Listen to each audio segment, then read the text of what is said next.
رحمت د الله تعالی به کله متوجي کیږي چې سړی د سن ځان بچ کی د دروغ نه. یو خبر دویم دا الله رحمت با کس ته متوجي کیږي چې کم کس د الله تعالی د الله په حق کې چې دینو ظلم زیاته نه کوي، خصوصا په بندګانو باندې ظلم زیاته نه کوي.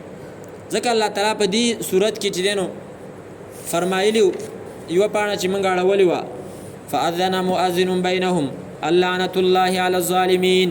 د قیامت پر ورځ باندې با یو اعلان کوونکی اعلان وکي چې د الله تعالی لعنت دی په ظالمانو باندې، یعنی د الله د رحمت نه دی هغه لري. څو کسان شو؟ دوا. دروغجن دغه رنګي ظالم او دریم چې دینو د الله د رحمت نه لري هغه کس دی چې هغه شراب سکي. په شرابي باندې د الله لعنت چې څوک شراب سکي او هغه نشه کوي چې په هغې باندې داغه دماغ چې دینو هغه د ذهن اخوا دی خوش چې هغه کې تمیز د مور او پلار د ښځې او د خور دا به کې چې دینو پاتې نشي.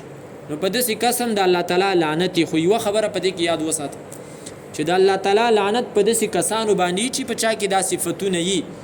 خو ګوره معین کس باندې خاص کس باندې لعنت نشي ویلې اگر که په هغه کې هغه صفت موجودي. مثال په طور باندې ستا په مخ کې یو کس ظلم کوي، ټیک دا هغه د دې خبرې په دیو کې خوراله چې څوک ظالمان دي نو د دې خو مستحق شو د لعنت د دې وجه نه چې په هغه کې صفت د ظلم راځي.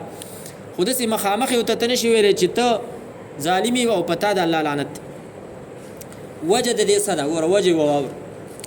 د نبي صلی الله علیه وسلم په زمانه کې یو صحابي هغه شراب وسک او الله تعالی د نبی علیه السلام د شرابي په باره کې دا فرمایلی چې په دې د الله لعنت لعن الله شارب الخمر.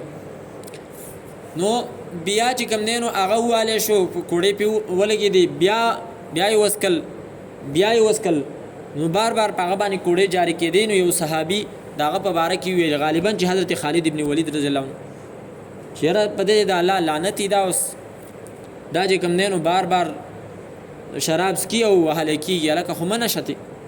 نبی علیه صلات وسلام هغه منع کړو د دې نه چې داسې مه ویوه چې په دې د الله لعنت.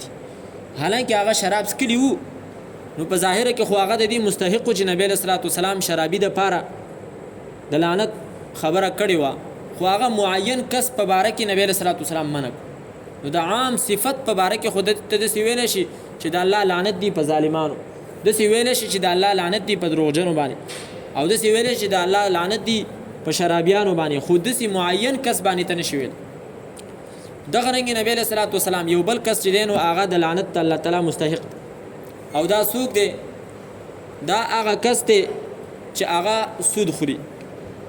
او د سود په باره کې نبی علیه صلات وسلام بیا یوازې سود خوړونکی نه دی بلکې مختلفو کسانو باندې نبی علیه صلات وسلام لعنت ویل. حتی دا چې په هغې کې څوک ګواهان جوړېږي په هغه هم د الله لعنت.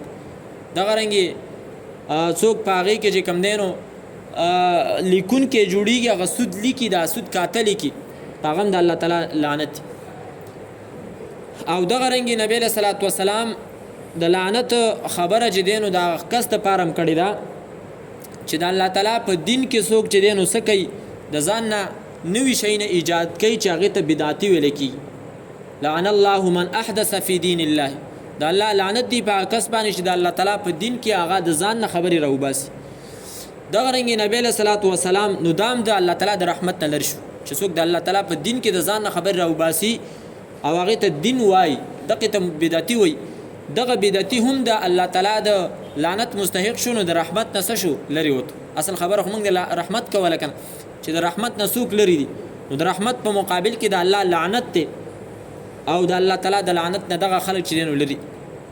دغه رنګې نبی صلی الله علیه وسلم فرمایي لعن الله من ذبح لغیر الله.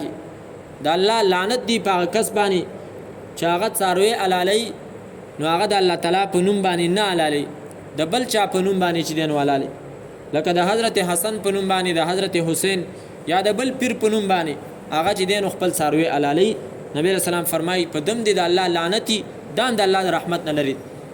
دغه رنګې نبی علیه الصلاة والسلام فرمایي لعن الله من آوا محدثا.